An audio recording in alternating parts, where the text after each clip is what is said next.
Good morning, my friend. Today is day one of pre-fish for me.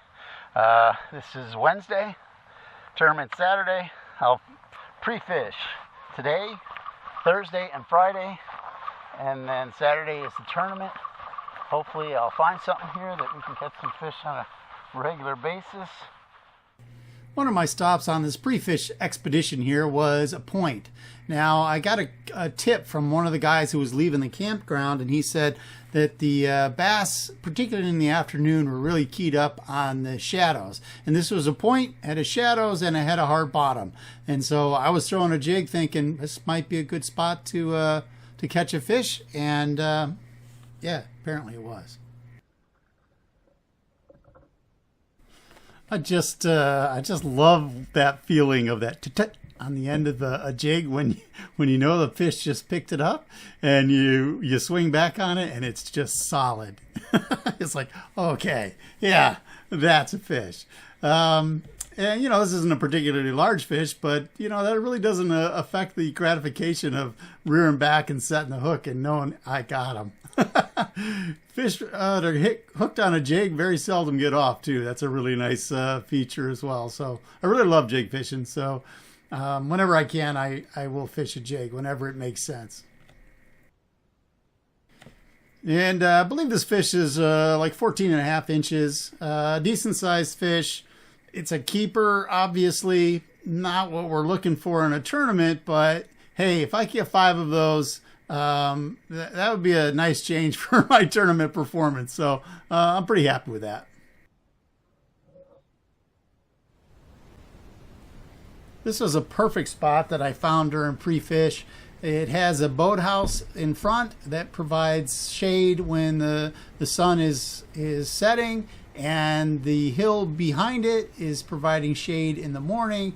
And when I pulled in here and turned the live scope on, there were just fish everywhere. There were just probably 30 bass all stacked up in here. And I threw my wacky worm in here and I caught one. It literally was like the first or second cast. So I caught one. I thought, oh, well, this doesn't appear as if it's going to be all that difficult. I don't know how many other people are going to find this spot. And if they find it, are they going to see the same things that I'm seeing? Or, I'm not the most fleet of foot when I'm trying to get to my spot in the morning. So I pretty much had anticipated that this spot would not be available. So I was hopeful, but I didn't expect it to actually happen. And that's a nice fish. He's mid-15s. So a keeper. Again, not the biggest fish, but I'm just thrilled to have keepers.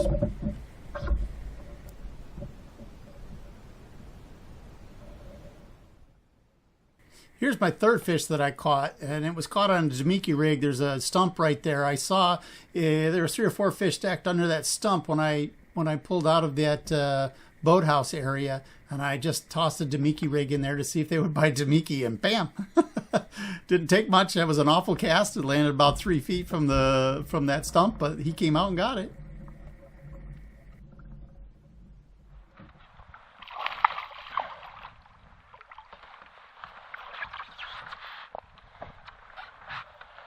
Well, that was a surprise. I was just farting around. I was trolling a spinnerbait here, and he took it. Let's see, give an idea how big this guy is. Oh, probably 15 and a half-ish. There's quite a few of these guys in here. That's good. See that? Yeah, crazy little bastard. So that's pretty much how my pre-fishing went. I caught 4 fish. I wasn't really trying. Everywhere I looked with my live scope, I saw areas that had fish, and most of them were about 3/4 of the way up to the end of the lake. So I figured that'd be the best place to be spending my time.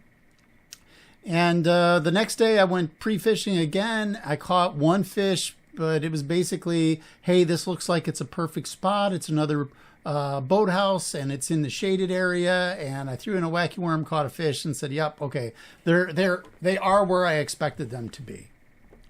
So I was stuck in a bit of a mind trap here because I assumed that that these fish were plentiful and that we wouldn't have any issues with this. But the next day is the tournament day. It was going to be wet and rainy and overcast, and so I knew things would be different, but I certainly didn't think about spawning fish. And all these 2, 3, or 4 days of hot sun like this, the fish were ready to start spawning. So that's really what I should have been thinking about.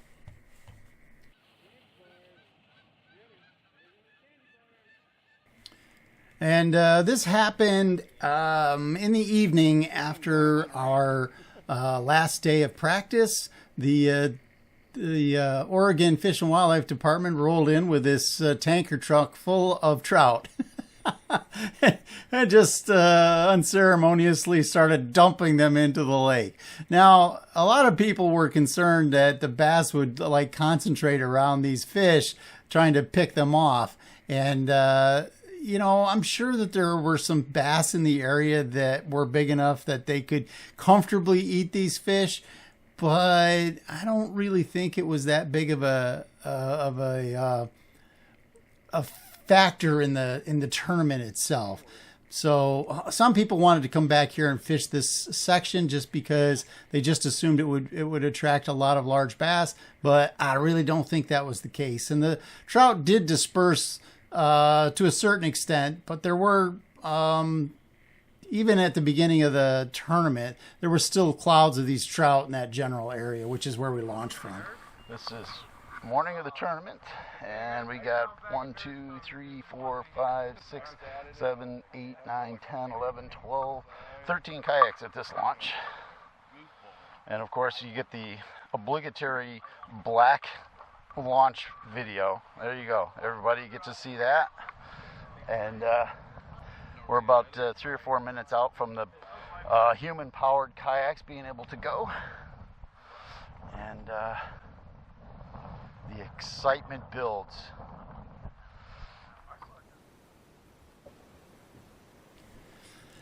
Okay, well, after a very long and painful pedal under geyser power, I made it to my starting spot here. This is a boathouse that is moored about 20 yards from the shore, and right there at the edge of the boathouse, it's about 8-10 feet, and then it tapers up pretty gradually to the bank. And when I pulled in here during practice, there was just fish everywhere, and you can see I just caught a little teeny dinker, and of course, yeah, I showed that to the camera.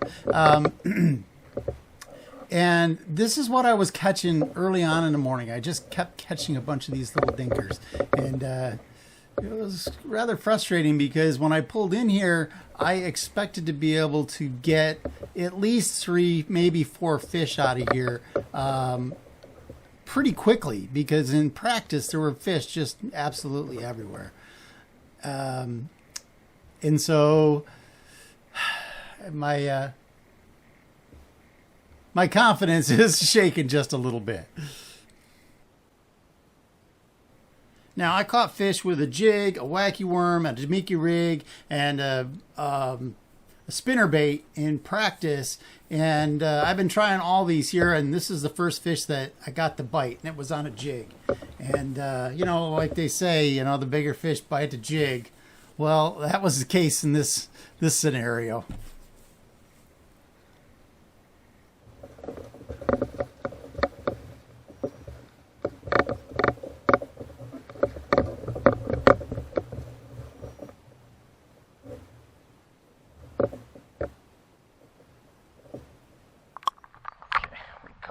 Fish here.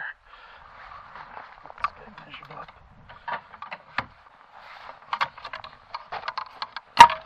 God dang it, stop making so much noise. I think we got 17 3/4.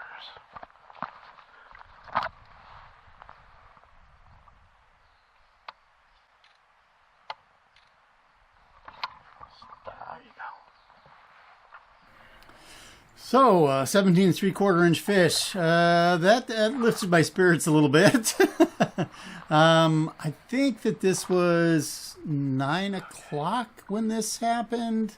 So it'd been a couple of hours of me fishing before I caught that fish.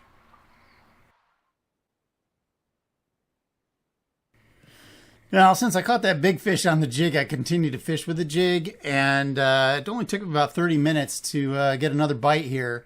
I got lots of bites. I caught lots of dinks, but this is the second fish that I caught that was a keeper. And we'll get it measured up here, and I'll let you know how big it is. There you have it. Just barely 13 inches. So we're relatively early in the tournament at this point. It's only 9:30. I got 2 fish. I'm pretty happy with this. I'm thinking that I'll be okay. I just have to continue to fish, and I'll get my 5 fish. Unfortunately, I was pretty hard-headed with this, and I spent like an hour and a half fishing this spot, mostly with the jig, and it wasn't until 11 o'clock that I just said, well, I got to try something else, because I looked at the leaderboard, and there were people who had 5 fish that were all over 15 inches. And so I'm like, well, this is pointless. I can't perform if I continue to fish in this location. I didn't get my 3 to 5 fish that I thought I would get out of this spot, and now I just got a punt. And so I stuck around to the backside of it and was fishing, and this is one of the many dinks that I caught. I was catching fish the whole time I was there. It's just that they were all undersized. It was kind of frustrating. So I continued to fish this a little bit more, but didn't catch any more fish. Ironically, my buddy Riley went into that area after I left fishing a weightless creature bait, and he caught 2 keepers in that exact same area I was just in. So there's a little hint for you. If you can't get your fish to go with things that are weighted, try something weightless. I hit up quite a few spots before I got to this one, and I was really quite despondent because I wasn't catching any more fish, and I only had 2, and that really stinks. But this is one of those scenarios that was exactly like what I was seeing in pre-fishing that held fish. So I said, the hell with it. I'm either going to get 2 fish or I'm going to catch 1 here. And so I'm going to stick it out. I'm going to fish this really thoroughly, and hopefully I can pick up another fish. And when I pulled around to the back side of this, it looked pretty good. So I figured, well, I'll give this a try. And I have to tell you, it felt really good when I had that little tit on the end of the line, because that's the way it feels when a fish picks up your jig. The other cool thing about a jig is, because of the weed guard and the size of the hook, the fish generally don't get off. They're pretty well pinned almost every time you catch a fish. So I was pretty confident with that. I was pretty thrilled to catch this fish. It was pretty obvious right from the go there that that was a keeper. And okay, 3 fish isn't great, but 3 fish is a third better than 2 fish. So I was pretty thrilled here that I was going to be able to add another fish to the mix. You know, it's always one of my goals to get 5 fish in a tournament, and I had pretty much resigned myself to, well, you just better be prepared that you're only going to have 2 fish, and that's pretty sucky when most of the field had done far better than that. So I was a little bit despondent, but I got 3 fish now, so all I needed is 2 more, and I had about 45 minutes to go.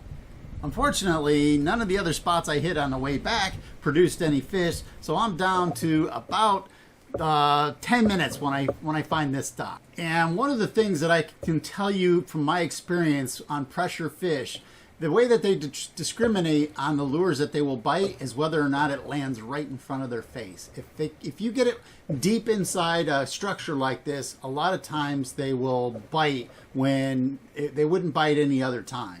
On this particular structure, there's only one spot, and it's on the left-hand side. There's a boat under there, and if you don't get it on that left-hand side, you're not going to get it past that boat. And so to get it up inside there, you have to get it in that one little spot.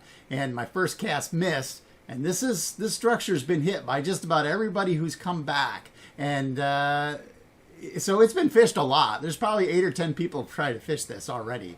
And so I thought, well, I got one chance, and that's to get it back, way back in there. So this next cast, you won't see it, but it was perfect. It went exactly in that 6-inch spot, and it went right up way underneath that dock. And I thought, oh, if I'm going to get a fish, it's going to be that spot right there.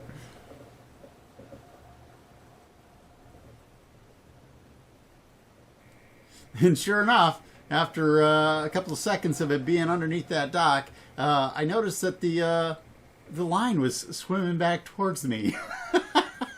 I thought, oh, that's a fish right there. I think there's a fish on that there wacky worm.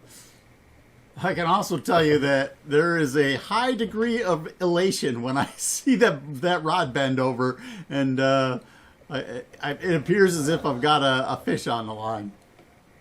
But the funnest part, I think, about this whole scenario is that my two buddies, Dan Walker and Riley, had both fished this right before me, and I could actually see them pedaling away. So I knew I was going to get a chance to needle them, and that was going to be fun too. Of course, the needling is not very effective when they have 5 fish and you don't. But hey, you take your small wins. Now, I have noticed, based on the time on my fish finder, that I am down to about 2 minutes. And so I'm rushing along pretty good here, trying to get this fish measured up. And of course, the line gets tangled and all sorts of other things. I do manage to get this fish on the board and measured in time for it to count. Although it was less than a minute left by the time that I let the fish go. So yeah, keep fishing till the end of the tournament. You never know what might happen. So this fish measured almost exactly 15 inches, and that's the second biggest fish of the tournament for me. And a lot of people caught bigger fish, but I was thrilled to have them. And now I'm going to share with you some of the other fun things that happened with me during the tournament, and enjoy. I don't think I recorded the first monstrosity caught. It was like this. So yeah, 6-7 inches. I think I caught 30 or 40 of these things. They were just on my line constantly. 3 or 4 years ago, I would have scored, but we don't score those anymore. The lines out alarm sounded, and I got nothing left to do but figure out why did I only get 4 fish. Now, pre-fish, I didn't really struggle. I mean, there were a lot of fish around, and look, the afternoon of the tournament was the same weather pattern, so I should have been able to catch some fish, at least in the afternoon. But you know what? I was just way too stubborn thinking that what I had found was really going to produce, and it just didn't. And I knew that there was fish there to be caught, and I just needed to leave a lot earlier and spend a lot more time casting and covering water, and yet another lesson learned.